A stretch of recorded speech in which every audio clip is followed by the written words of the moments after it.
Hey guys, I am in Cordoba today. Um, it's a comparatively smaller city than the rest of the cities in Andalusia, but it's a must visit.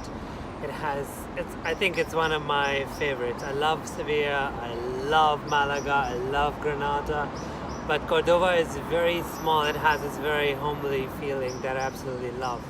I'm sitting in Victoria Park right now, which has an amazing scene in the night, especially for the food.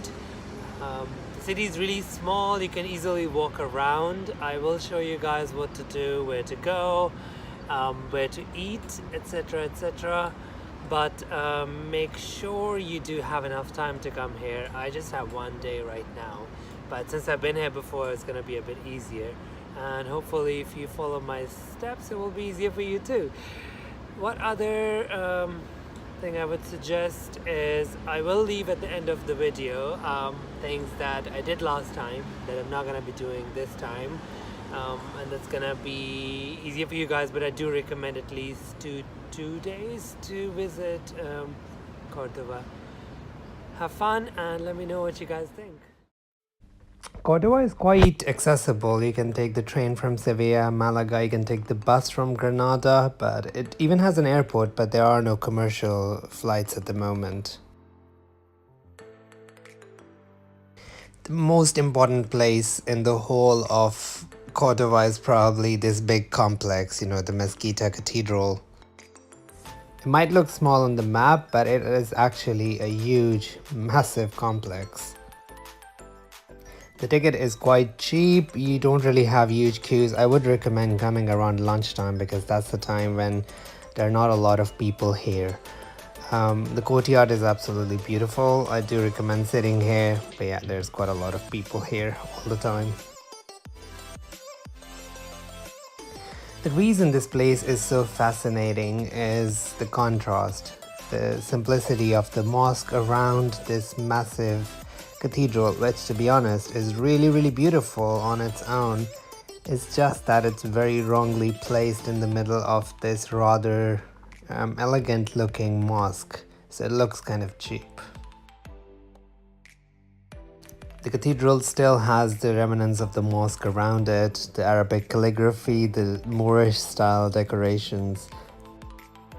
I do recommend dedicating a good 2-3 hours at least to visit this beautiful place.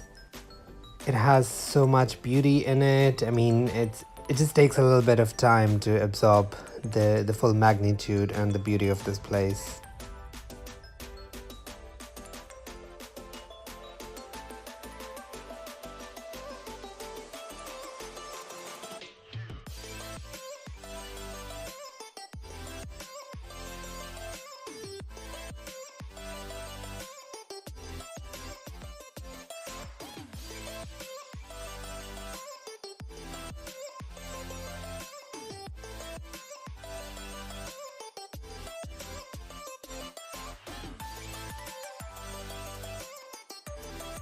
Once I got done with the mosque, I went to the Roman bridge next, which is right next to this beautiful complex, as you can see.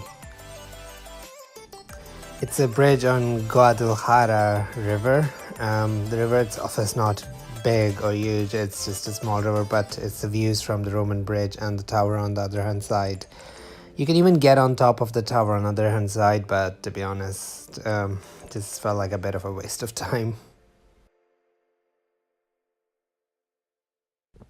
The reason Cordoba is so amazing is not the Mezquita Cathedral, but also this beautiful neighborhood of La Juderia, which is the old Jewish quarters. It is just amazing, very homely, very beautiful, tiny, and full of life.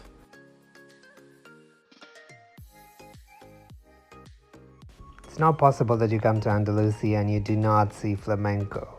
So Posada del Petro is the Flamenco Museum, and you can see the evolution, but also there is flamenco here in the evenings, and the building alone itself is a good enough reason to come here.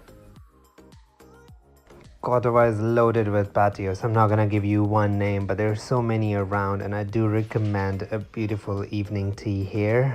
They're all usually the central courtyard with beautiful surroundings and plants. very Moorish.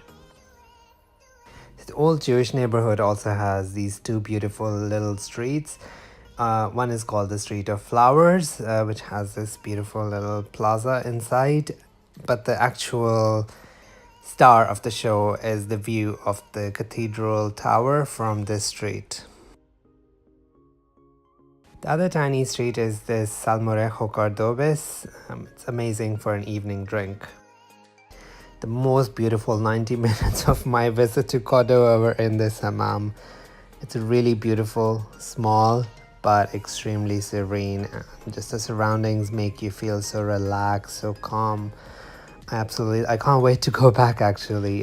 This was my second time here and I absolutely loved it. But I do recommend booking in advance.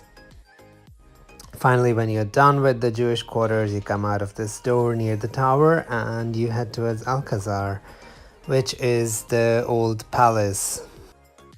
There's not much to see inside, so I didn't spend a lot of time looking at the inside of the palace. It's quite plain. But I do recommend going on top of the tower so you can have a good view of Alcazar, its gardens and its surroundings. As you can see, this is the view from one side of the tower and you can see the whole complex, and then this is the view from the other side. So you can see quite a lot of Cordoba as well, and you can see it's not very big on high rises. It's quite a tiny, beautiful city. But the most amount of time I spent was in the gardens. The bitter orange trees, the blossoms, the pools, the running water. It's just a very, very Moorish concept again, and it's just part of, Cordovan identity. It's come to associate it with this beautiful city.